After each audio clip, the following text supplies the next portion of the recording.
Good afternoon, ladies and gentlemen. We are back here on Mount Schmoedown. Got another competitor to break down and profile today. Today we are doing just the professor version of Lon Harris. We will next week be doing our second part, which we're doing the delinquent. It would have been a little difficult to cover all of those matches because he had a lot of matches last year as the delinquent. So we decided we're going to split it into his two separate characters that he's done. But we will go over the professor there. Fellas, any thoughts, just like general thoughts before we go more of a deep dive? Ben, you have the floor. Okay, I love Lon in the Schmoedown. His character is some of the best next to guy, and he's really good knowledge-wise. He has a good balance between character and what he knows for the trivia. And that makes him really fun to watch. Agreed 100%. Blonde, when he came in, with Lon, my overall impression with him was that this is a guy who understood what was needed in the Schmoedown. Rather it would be just someone who has like a different knowledge of films, or someone who knows how to, someone who's a great writer, pretty much on the lines of just general character, honestly, because that's what Lon was as the professor. 100% a true character, and someone who without a doubt devoted himself to the character of the professor. And yeah, the longevity he had, even though it was just from 2.5 seasons, he had himself a good longevity with that character and a good run with it. Yeah, he was definitely like Ben said. After Guy, I think Lon has done the best character work we have seen in the Schmoedown with the professor. Some would say that the delinquent has been the best character we've ever seen inside the Schmoedown, but I still think Andrew Guy is just above that. Like, Andrew Guy's character as dastardly is just is the best character work we've seen. He's not the best heel because he's too well liked, but it's the best character work I think we've ever seen inside the Schmoedown. True. I will say that Guy, his character, his heel was, he is very well liked, but even then, to the casual Schmoedown viewers that came across Guy in those early seasons, they would have found him completely, not dastardly, but to use two other D words, despicable and disgusting to watch. Sure, now people who have watched the Schmoedown, watched every match, they love Guy. They love the attitude and charisma he brings.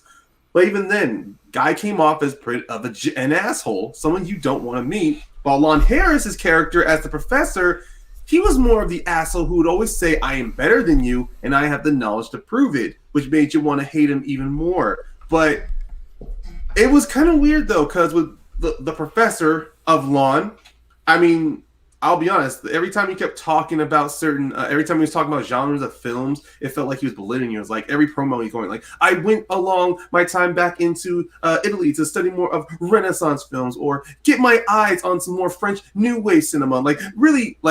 Every time he kept saying, I wanted to raise the Schmoedown to a higher level of understanding. And the tone and the way Lon had delivered his promos was very good, including it was so condescending. It was so condescending, and I loved it so much. It's like, I am above all of you. You are all beneath me. I am the professor. Just like this attitude and this tone was just it was so funny. Also, let's not forget, he got so even more into character during I think seasons 5 and 6. He came out with printed syllabuses in his singles matches against his opponents, and even handed some to Mark, Christian, or Ken, whoever was on the anybody who was on the desk. He would always have a printed syllabus saying, I will make sure that these films are not involved in my match, and if they come up, make sure you reread the syllabus one more time, please. You know what I like whenever he went after the Raiders, either Cody Hall or back then known as Copper. Mm-hmm. That was really funny when he went after all the younger. But no, but that is a good point you made. When after Lon's debut match against Mark Bernardin, After his post interview, he's asked who he wanted to challenge. He said Cody Hall, and of course, to everybody in the back, you're like, why are you challenging him? And then they did those great backstage skits where he just kept intruding onto Cody Hall when Cody Hall's trying to do actual work. And then it all came together. It collided at the Spectacular 2 to where it just ends with Cody getting in his car. He gets one hand and he just says, all right, I'll play you. Which we all go with, that's Lon. So I'm like, he stalked him that much to get in the back of his car just to get a match with him. Yeah, he definitely dedicated his life to this character. Yeah.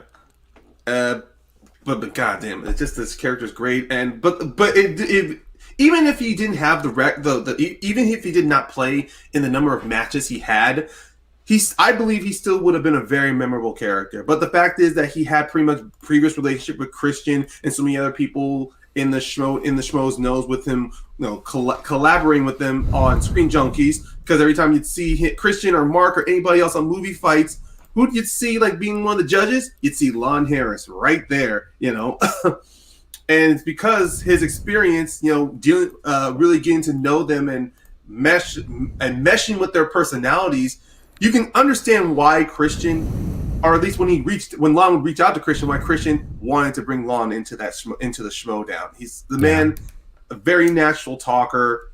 He's a genius writer, obviously with the way he crafted his character, but also, I don't know how big of a cinephile he is, but he's definitely a film.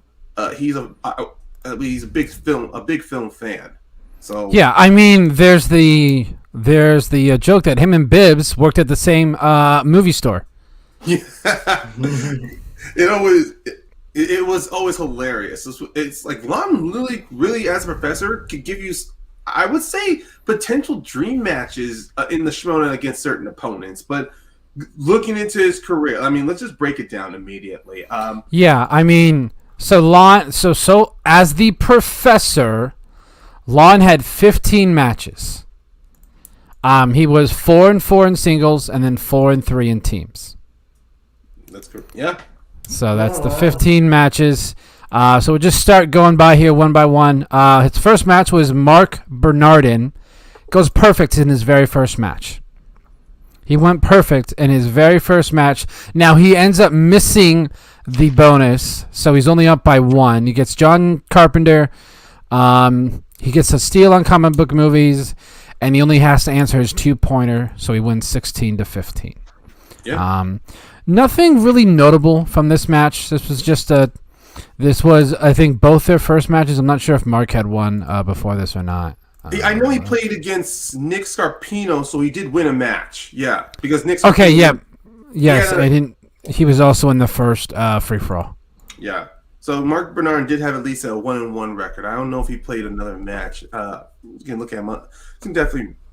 I'll probably go over Mark Bernardin after the show. But even then, with just Lon, he got a perfect round. But yeah, that round 2 when he got John Carpenter movies really did not.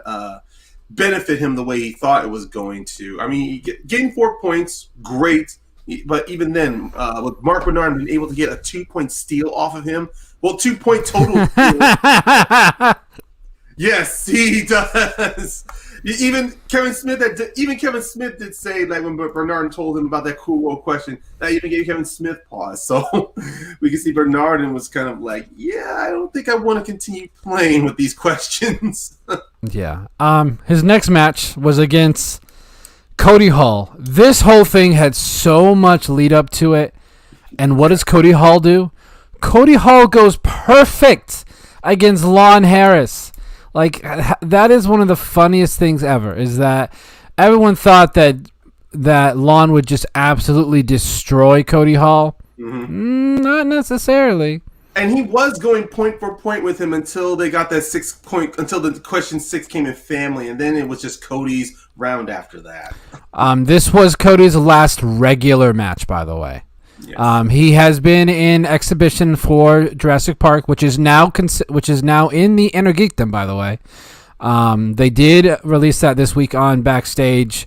All of the new wheel slices and categories, Jurassic Park is now basically its own category within the Inner Geekdom division, which is pretty cool, which I can understand why. It is a geekdom, or I feel a geekdom type franchise.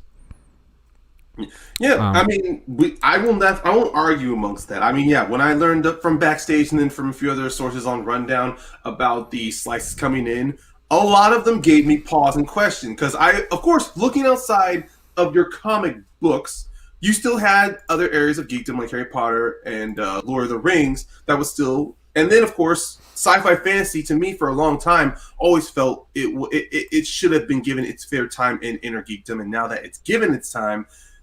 I mean, the fact we're going to get so many science fiction fantasies involved here, like, I mean, to me personally, Blade Runner, which is based off of a book, based off a novel, and same with Jurassic Park, those do talk about certain, like, they do realistic drama, but then, of course, they do lots of fantasy elements involved to where you do see, like, not much general movie trivia be focusing on that kind. So it made a lot of sense for it to go there in geekdom.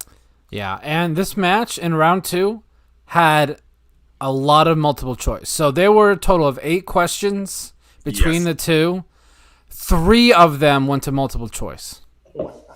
Although Cody did get classics from the opponent's choice, so Cody had to go multiple on every single one of them. Yeah. So this match actually goes to sudden death, where Lon gets the first and only question of sudden death. So that was insane. This literally could have been Lon's match to lose. But I can't blame him. That 80s question, that 5-pointer in 80s he got, I mean, even I couldn't have figured that out. This is why I like Christian will set up storylines and things he wants to happen, but once the match starts, anything can happen. Like Andrew Guy and Dan Murrow is the perfect example of that. This is another example. Like Christian probably thought that Lon would just absolutely destroy Cody Hall. He didn't. He had to go to sudden death to beat him, so it wasn't as easy as one would hope. Yeah, it was one of those.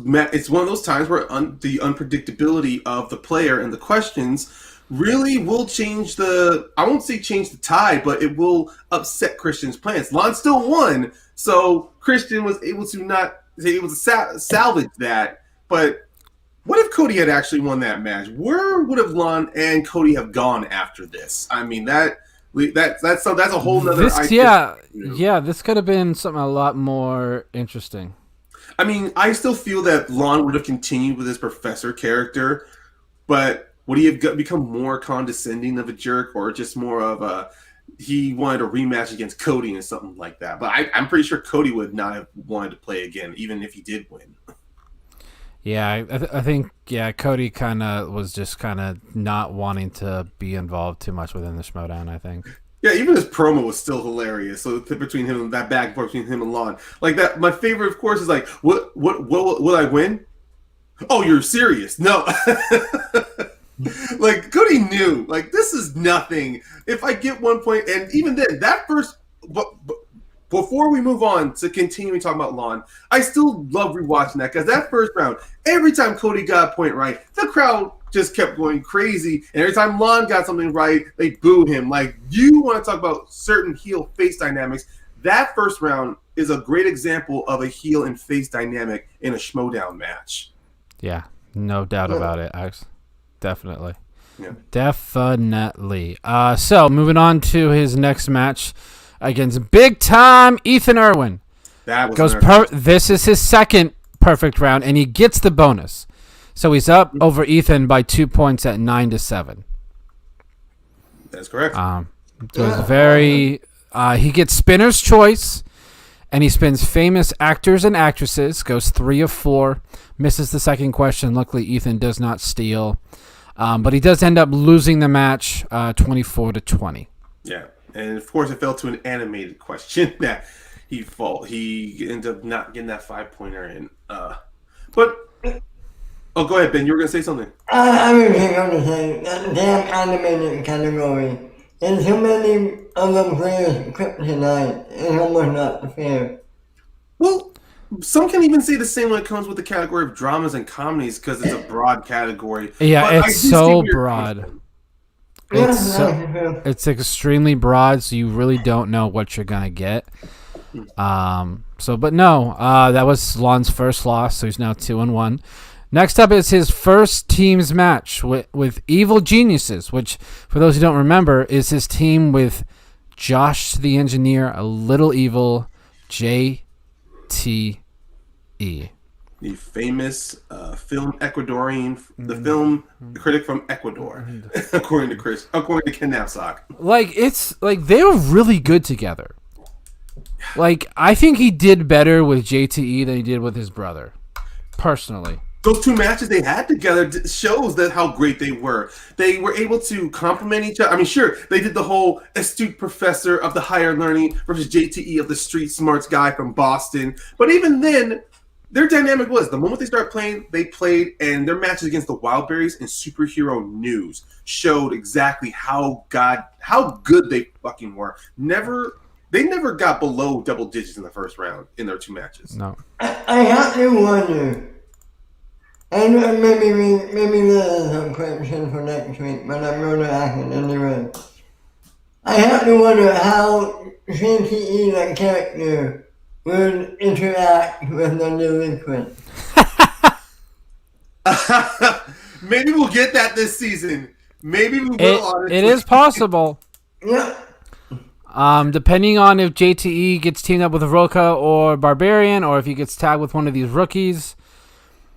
Who knows how well they'll do, because we've seen that JTE is definitely... We'll have to see, but for me, he's probably the second or third best teams player of all time. We all know Snyder's number one. I think Guy's number two. I was just talking about in the singles match, JTE versus the delinquent. Oh, I think I'm pretty equal, to be honest with you. That would be an interesting match. I could see Christian doing that, though. I feel like they're on the same level in terms of where they are in the singles division. Yeah. That would be maybe we should tweet that at Christian. Possibly. I mean, even not, we can do a great matchup. I mean, of course, we can't get Final Exam versus JT in his partner because Final Exam has a higher record and they have a number one contenders match. Yeah, that's why that's what I thought Ben was asking, to be honest. But you are good. But you are right, Ben. It would be very curious to see if JT in his return match he gets put up against the delinquent, or they set up a storyline to where he and the delinquent will face each other down the road. Because even then, I seriously thought we could have seen. I'm surprised JTE was just not in the ultimate Schmoedown of season 5. That when, of course, Lon he didn't get in because he failed. He lost his qualifying match against Ben. But it felt to me like those two were like they could have gone on a collision, like facing each other in a singles match. I'm not looking at why they haven't done that. Well, yeah, I'm why they haven't done that yet. Well, obviously scheduling purposes, because even then with JTE gets hurt.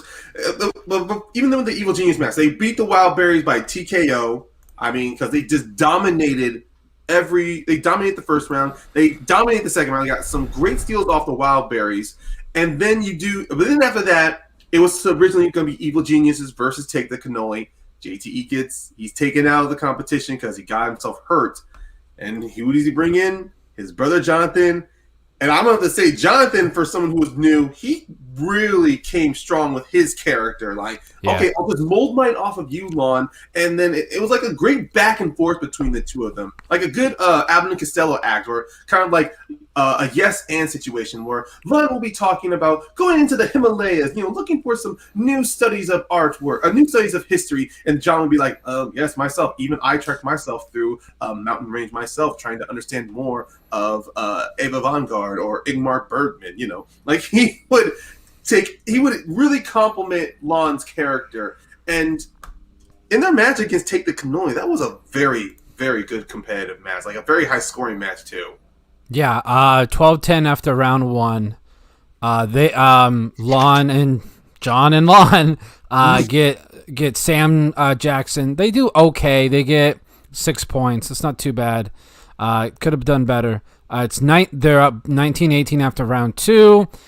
They get all 3 round 3 questions, so they end up with 29 points. Yeah, the reason why I won was because McWhinney missed a Denzel question for his 3-pointer, and But we can dissect this as much as we can. But I did love my favorite thing about this match was the post interview when Snyder interrupts Jen, comes in, and they have that great back and forth between each other where it's like, I've heard John Lon, who's the third brother, moron, and then he's like, oh, are you guys professors from the University of Phoenix?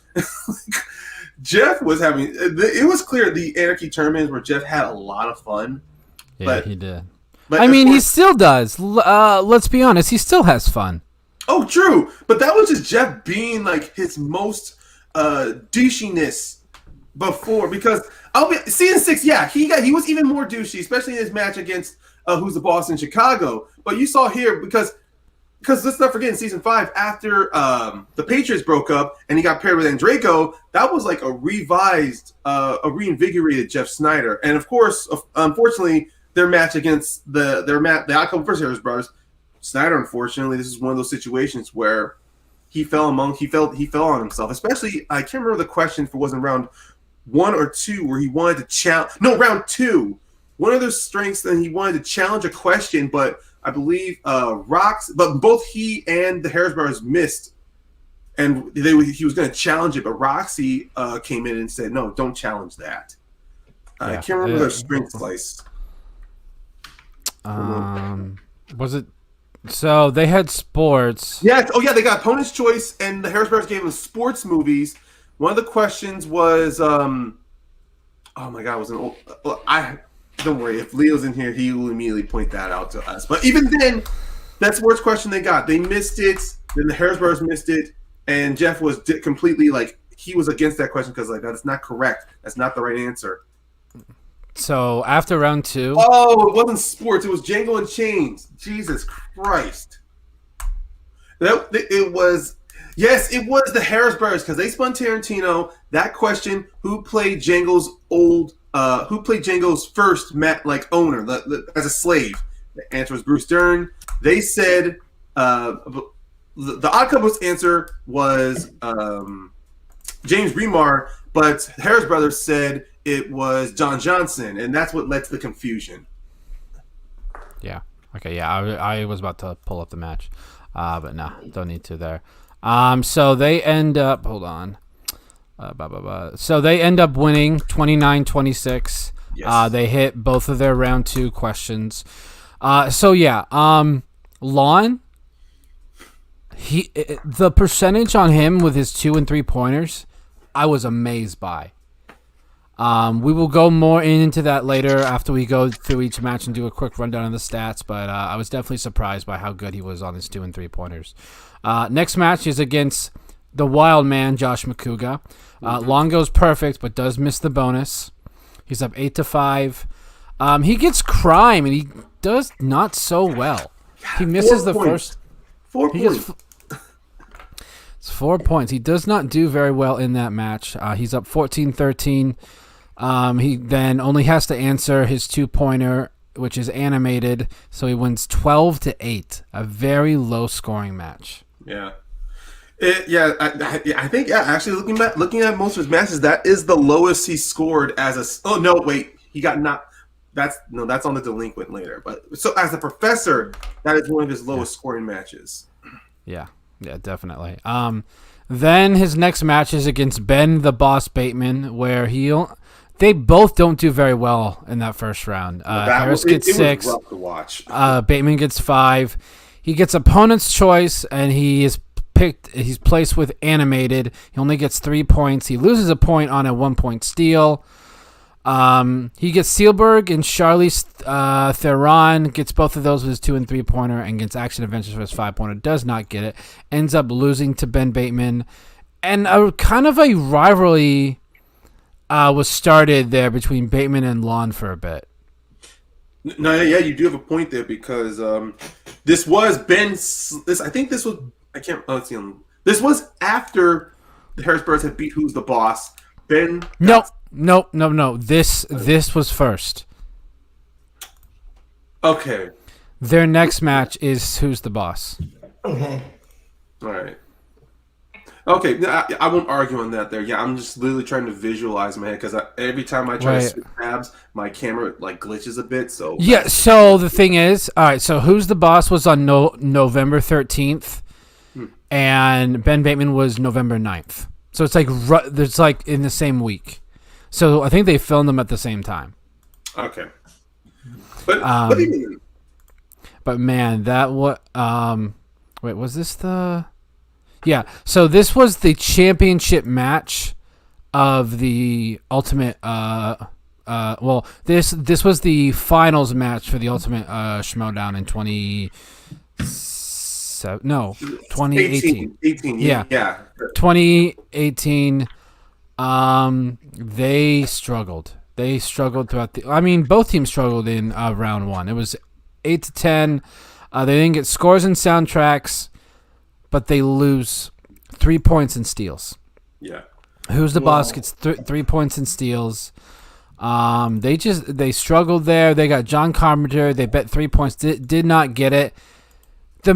It's a knockout. Yeah. After the betting round, like that. If you get a knockout in a 5-round match, oh boy, that's never. I mean, we don't see those very often. I mean, we don't see any knockouts, period. But a knockout in a 5-rounder is not a good look. I think that season there was 3 separate knockouts in 5-round matches. It was this one. There was the Bruce Green and Damon match at a Collision. That doesn't count. I'm sorry. That one. Okay, does not count. okay, but it's on Damon's record books, unfortunately. And then there was the Shire Wolves winning the championship off of Breanne Chandler and Brian Bishop was sick in the head, and that was during the speed round. But even then, it was still like it's in the books as a registered knockout. Yeah, and then after this, he kind of went on a streak of he could not get a win. Yeah. His next match was against Bibbs and Seibold of Critically Acclaimed. That was the number one contenders match. Yeah. Yep, that was a number one contenders match there in season 6. Hold on. Yeah, it was the first match after the New York event. The first match of the official season. I mean, in the studio, right? The first recorded match in the studio. Yeah, Lon Harris, he did get perfect in that match against Critically Acclaimed. Although John at the time, he was not handling well. I think but still, they were on par. They were behind Critically Acclaimed until Lon had gotten that perfect round, getting the bonus question, tying it 12-12 at the end of the match. So Lon was able to at least really carry them to keep them still still keep them on toe with Critically Acclaimed. They did really well in round 2 with Classics. Yeah. But they did. Yeah. They got 9 points, but they lost a point in a steal. Well, no, sorry. 8 points. 8 points with a loss in a steal, but they don't get a single round 3 question, so it's a TKO. Yeah, that was the end of the Harris brothers afterward. Which is because they had like a great start at the end. So he's lost 3 in a row between singles and teams at this point. Starts with Bateman, Who's the Boss, Critically Acclaimed. He then plays Bibbs, which I believe he loses that one as well. Yes, he did. Oh my god.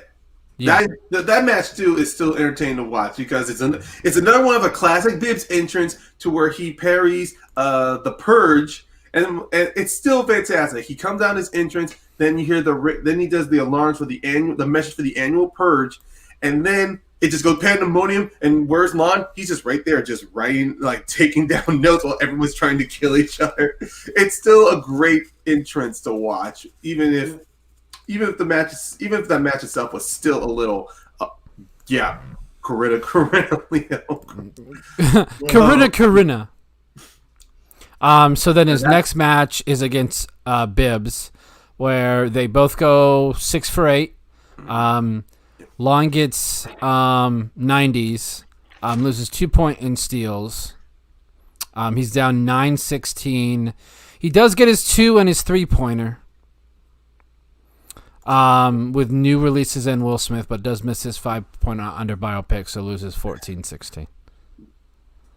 Which was it was unfortunate. I mean, Bibbs still was able to at least Bibb still had like a 5-pointer in his pocket to answer too, but Yeah, so he went on a 4-game losing streak. That's tough. Karina. yes, that was like his. Yeah. So yeah. Really, the luck just did not help him after that match after losing the Bibbs, and then he plays. But then it looked like things were going to turn around, and we did talk about this when we covered Paul Preston. He plays against Preston. He's able to win to guarantee himself a spot. You missed a match. Nope, you missed a match. His next match is against Superhero News back with JTE. Oh, I was talking about a singles run. Sorry. Oh, okay. Singles. My bad. Sorry. But yeah. And even then with Evil Geniuses, they would not agree. Is that big of a deal? But they Well, Sean and Sabina, it was a mutual breakup. Honestly, they agreed to split amicably because they only had one match against a routine box office breakdown, and then they got split up during Anarchy. They got to play again. It just looked to me like they could not. Maybe just their scheduling just couldn't. They couldn't get any matches. I think that's what more of it was, is that their scheduling was not helpful. So I was like, do we really need to be a team? But even then when you look at it, Sean was not playing at his best. Sabina really was more of the heavy in that situation. Sean is the MCU exhibition master. If they ever make a MCU division, he'll be in it, and he'll be like the best player in that division. Like every year, I think the last 3 years that they've done a MCU exhibition match, he's completely dominated. He's completely just wiped the floor with that. Like it's never missed a question. it is Alex Damon level Star Wars domination is what we see out of Sean Gerber there in MCU. Here's a question for you guys. Are we ever going to get an MCU division? I don't know. At this point, I don't think so. I mean, with the more slices to Inner Geekdom being added, there could be an argument can be made for MCU to be its own. But then if it does become its own, the thing is, it has more movies than the Star Wars division does. Yeah. But it's Star Wars. That's why. Like people that's like it was like last season, the season before said, do we really need a Star Wars division? This season, watch out. Star Wars division is going to be the most exciting division we have inside the Schmoedown. Yeah. Like, I'm so excited to watch some of these Star Wars matches. Yeah, me too. So they actually go perfect there with directors. They did check down twice. They also get 2 points in steals. Which secures the knockout, yeah. Yep, they end up getting that knockout.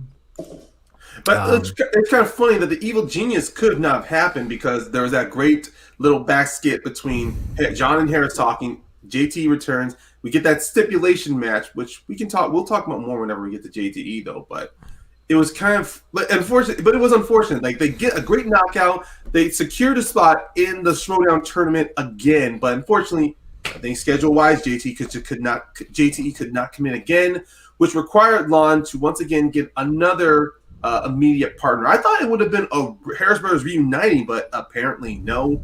It's I forgot his name. Simon. Forgot his last name. Hold on. It is Simon Thompson. Yeah. I'll take a click. I think Yes. Isn't he Collider person or something? I really don't know. I don't recognize the name. Yeah, I don't know much about him either. I think that's one of the downsides. He only played that one match. He only played that one match, and then that was it. They lost to. No, but I think Simon came back this year. Or he was in the draft, I think. Anyway, it doesn't matter.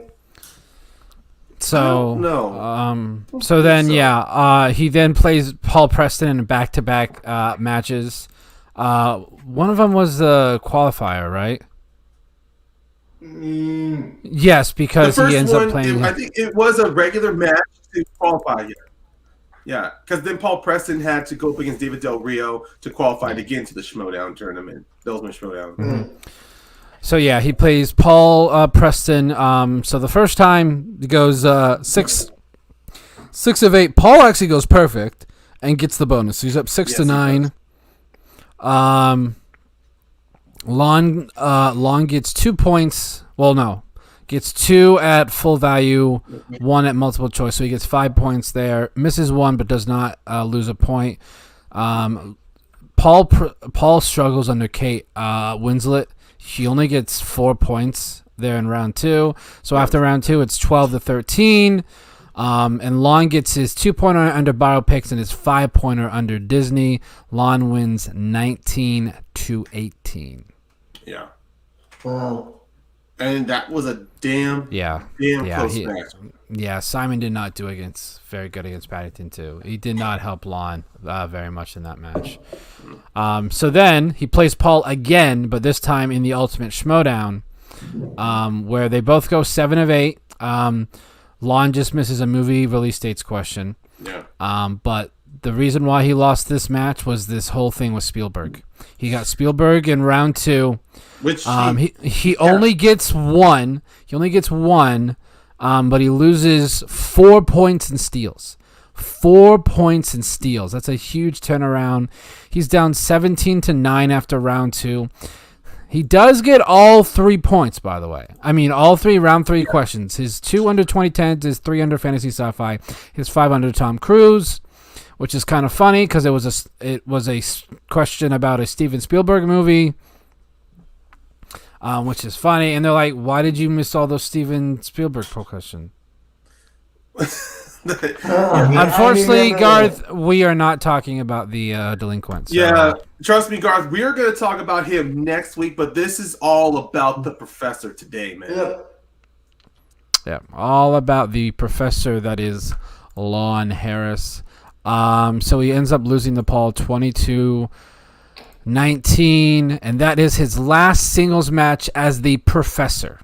Yep. And then his final match, which we kind of went over, Supreme Intellect Paddington 2. He goes perfect, misses the bonus, gets Fantasy Sci-Fi. They go perfect under Fantasy Sci-Fi, but they did check down 3 times. They missed their 2 under Simon, but they get their 3 and their 5. Lon had that 3-pointer with War, and their 5-pointer was Fantasy Sci-Fi. Yeah, which is which is really interesting too, because look, we're going off of the professor. Just this intellect match, he gets perfect as well, like really carrying them. And even if he did get the bonus points, it would not have changed the flow of the match. But it would have said a lot on Lon's ability as a player. But even then, it doesn't take nothing away because Lon, he's never really scored lesser than 5 points in a round 1 as the professor. Yeah. I mean, in singles or teams, he's never gotten as low as 5 points, honestly. So the fact that he's always able to average out, or he gets a minimum of 5 points out of a round 1, and he averages out maybe somewhere within 7 or 6 points, depending on how he's playing. That still makes him a very top player to have as a teammate. And of course, his round 2s, he's been unlucky, or he was just not, or he just gets the slices he wants, like with Steven Spielberg. But it's the questions that seems to elude him, to where he's kind of questioning himself, he's doubting himself. Because I will say, when he got classics, because when he and John got classics against Critically Acclaimed, I thought that was going to be an easy 12 points there, but it didn't turn out that way. It just falls down to where with Lon, like with every other player, you're never going to be as good in your strengths, even though no matter how hard you keep trying. Yeah. So let's just kind of do a rundown on his stats. His most categories he got the most was action adventure 12 of 14, animated 11 of 14, comedies 13 of 15, drama 14 of 15, fantasy sci-fi 14 of 14. He goes perfect under fantasy sci-fi. That's pretty impressive. Horror thriller 14 of 15. So all the ones where he gets a lot of them, he does really, really well. Yeah. Round 2, best ones are Wild Berries goes 6 of 6. Critically Acclaimed goes 5 of 6, but they did check down 3 times. Does go perfect against Superhero News and Paddington 2. Yep. But so his most commonly, so he did vary up his numbers choices in round 3. But the thing that I found most impressive, his 2-pointer. He was 10 of 11 on his 2-pointers. Yeah. Like, that's really impressive. 3-pointers was 8 of 9. And he was 4 of 8 on his 5-pointers, which is, I think, higher than the average person on their 5-pointers. Like, the 5-pointer average is so low inside the Schmoedown. Yeah. It's honestly, it is incredibly rare, teams or singles wise, for someone to get their 5-pointer at least to get 5-pointer within at least maybe above 40 or 50% or 40 or 50%. I mean, unless you're like Dan Murrow or you're maybe Jeff Snyder or Bibiani, who's able to pull a 5-pointer every now and then, or at least get within the high percentage of a 5-pointer, it's really difficult to tell. That's why those 5-pointers are like really fun to watch, because anybody can still survive into the 3rd round, but it's really depending on how well your movie knowledge is that you're able to secure. And 4 out of 8 in his 5-pointers. It still shows that Lon, when his back against the wall, 4 out of 8 times he's gonna pull through. Without spoiling anything from last night, there was a great 5-pointer last night too. Yes, they're definitely. I mean, there is no spoilers. It's a sport, so we could talk about it if we wanted to. Oh. Yeah. So, but despite his ability as a player, and I'm going to tie this back to him as a character. Lon was, no matter what happened, win or loss, Lon was always able to use that to really help strengthen his character as Professor even more. Like, if he loses something, like in his match against Cody after he won. Of course, he won sudden death, but I love the way how you can play this. Like, I was expecting more classical, more enlightened films. I was not expecting Teenage Mutant Ninja Turtles. I wasn't expecting any silly romantic comedy films. Like, he would always find a way to take shots at the writers as his character to really make you hate him more as a heel. And even when he lost as well, it was still fucking hilarious. Go ahead. I really want to ask you this real quick. Was the Professor a heel, or was he an in-betweener? I think he's a tweener. I felt he was a full heel, not a buoy heel, or even at times like I know he would be a tweener, but his character, the way he carried himself after every interaction, that to me felt like he was a heel. For me, if they try to be a heel and people like them, then that makes them a tweener. Okay. I feel like if he's a tweener but everybody hates him, he's a heel. And it seems like everybody hated that character. Well, hated? I don't think I know anyone that hated the Professor. Mm-hmm. Well, it was kind of one of those situations to where, like, if a Schmoedown Wars came up and you saw Lon put on as heel of the year, and some people would question, wait, he's a heel? And with Paul Preston, when he was put as a heel, with his dude bro attitude, everyone like, wait, he's a heel? It's really like the pain. I mean, the fact that Lon devoted so much into that character and how he came off so naturally, and he was still able to be condescending, but then you still get some of the jabs he threw. The fact that if you ever laughed at anything he did and then you question him being a heel, that I don't take it as a negative. I take it as a positive to how smart that Lon had crafted his character. Without a doubt in my mind, which is why I won't even argue against me, Brandon, when he said he's a tweener, because he came off the way he came off almost like a bit of that cool heel that you couldn't help but to like. To me, of course, I knew exactly what he was going for as this uppity know-it-all professor. So it's like, oh yeah, immediately a heel. Yeah, I'll laugh at a joke of yours, but still, you're a heel in my eyes. Yeah. So, any, I guess, final thoughts on the professor? Great character with general overstation, yeah. General, like, yeah. It is a great character. I have a theory, but I guess we'll bring it up next week. Okay. Personally, for me, I think his run as professor, even though 2 seasons was great, I thought it was just too short, honestly. I thought there was something more he could have gave, but It's possible that Christian turns him back that way. Yeah.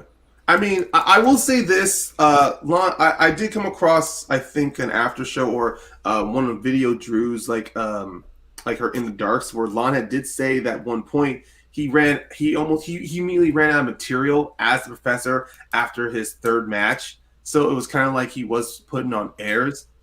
But to me, I felt like he really could have gone even further with that character. But I can understand, like, yeah, you're writing some of your best material, then all of a sudden you realize it's gone, and now you're just running on fumes. But still, then whatever Lon was able to do just by making up as he goes, I still think it was very strong. I would love to see the professor come back, maybe in a kind of like what we saw in season 7 with the horror free for all. And we can, even though it's still the delinquent, that's him as a professor. You know what I would love? I don't know how they would pull this off. I would love to hear a delinquent with professor. On a Mick Foley style kind of match. It need to be a cinematic match. I mean, if they pre-recorded, it is entirely possible to do. By the way, it is entirely possible. I would that would be a fun what if match. Yeah. Garth, I think you're right because I think a lot of these characters they don't stay the same for too long. Like they got to change it up every now and then. So we'll see what Christian does with Lon and the delinquent this year, but the delinquent's getting a little old on me. Like it's just the same thing now, so I wouldn't mind maybe them making that switch this year because it would be interesting to see Paul and the professor together. Because that was Winston's original plan. It was meant to be Oak, Primetime, and the Professor. But that's why it's called Final Exam. Yeah. So, all right. Ryan, where can everyone find you online? Oh, people can find me, follow me on Twitter, caramel_pain. I also have, if people also are interested, if they love wrestling and kind of the storyline aspects that Schmoedown does, I'd have a wrestling podcast on Anchor. I co-host on Anchor called Wrestling Ramblings and Rages. Myself and my co-host, we pretty much do a weekly recap of many of the wrestling content shows that are on that you come across on television and on pay-per-view. So Garth, I did see that, so I think that is a decent idea, but unfortunately, you probably won't see it until they're back in studio with those scenes. But I could see something like that where it was all a ruse the whole time with Lon as the delinquent. Ben, where can everyone find you online? You can find me at my Twitter at MidRaider2. You can also find me at my other YouTube channel, the Media Swedish Network, where we have different shows every day. Come check us out. Yeah, everyone make sure to go ahead and check them out. You can find all of our Twitters at the top. There's mine there, Brandon Buck 88. You can also follow our show Twitter at Mount Schmoedown. It was a fun chat. We will all see you all next week when we talk about The Delinquent.